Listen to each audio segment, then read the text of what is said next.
কি গো, কি বানাচ্ছ আজকে? ডাল বানাচ্ছি। সেই ডাল? একটু ভালো কিছু করো। কি ভালো কিছু করবো বলো? ডাল তো ভিজিয়ে দিয়েছি। তাইলে ডাল বানাচ্ছ কিন্তু পাতলা বানানো না, এমনি অন্য কিছু দিয়ে ভালো কিছু করে বানাও। কিরকম তুমিই বলো। আরে মা বানাতো না, সেটা কিন্তু আমার খুব ভালো লাগতো, মা যে বানাতো বাড়িতে।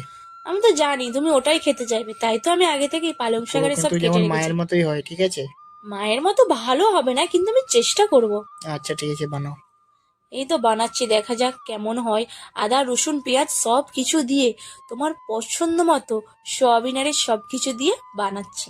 ঠিক আছে। ঠিক আছে, বানাও, দেখা যাক। হ্যাঁ, এইরকম পাতলা টেলটেলে ডাল খেতে কিন্তু আমারও ভাল লাগে না। কি করব, ডাল তো খেতেই হবে। শরীরের পক্ষে ডাল কত উপকার তুমি কি জানো? হুম।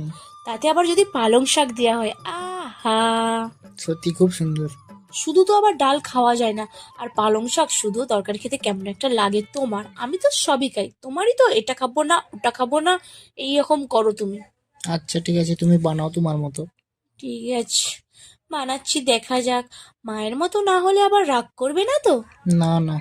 হুম, এখন নানা বলছো তারপরে আবার রাগ করবে।